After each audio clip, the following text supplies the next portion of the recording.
Hi అండి అందరికీ ఈరోజు నేను స్వీట్ కార్న్ ఫ్రైడ్ రైస్ని ప్రిపేర్ చేస్తున్నాను. దాని ప్రాసెస్ ఏంటో ఇక్కడ చూసేయండి.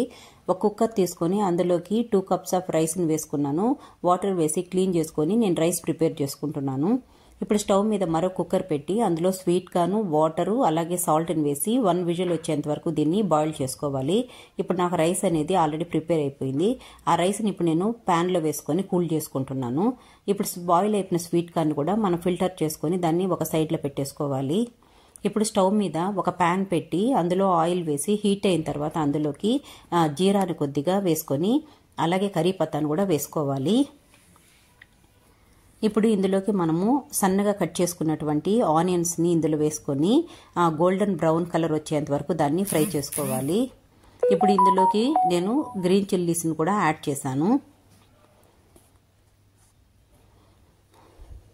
ఇప్పుడు ఇందులోకి మనం కొద్దిగా జింజర్ గార్లిక్ పేస్ట్ని వేసేసి ఒకసారి బాగా కలుపుకోవాలి. ఇప్పుడు నేను ఆల్రెడీ బాయిల్ చేసుకున్నటువంటి స్వీట్ కార్న్ని ఇందులో వేసుకొని ఒకసారి బాగా మిక్స్ చేసుకున్నాను.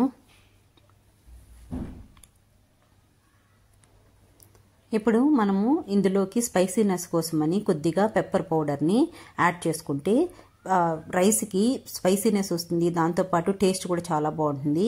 ఇప్పుడు ఇందులోకి మనము టేస్ట్కి సరిపడంత సాల్ట్ని వేసుకొని మిక్స్ చేసుకోవాలి. ఇప్పుడు ఇందులోకి మనము కొద్దిగా కొరియాండర్ని వేసేసి ఒకసారి కలుపుకోవాలి. ఇప్పుడు మనము ఆల్రెడీ బాయిల్ చేసుకున్నటువంటి రైస్ కూల్ అయిపోయింది, దాంట్లోకి తీసుకొని వచ్చి ఈ స్వీట్ కార్న్ వేసేసి బాగా మిక్స్ చేసుకోవాలి. ఇప్పుడు చూడండి, మనకు స్వీట్ కార్న్ ఫ్రైడ్ రైస్ అనేది ఎంత కలర్ఫుల్గా కనిపిస్తుందో. లాస్ట్ అండ్ ఫైనల్గా ఇందులో కొద్దిగా గీని యాడ్ చేసుకోవాలి. గీ యాడ్ చేస్తే టేస్ట్ బాగుంటుంది, అలాగే హెల్త్ కూడా చాలా మంచిది. చూడండి ఎంత కలర్ఫుల్గా ఉందో, మీరు కూడా ట్రై చేయండి. Thanks for watching. Please like, share and subscribe my channel.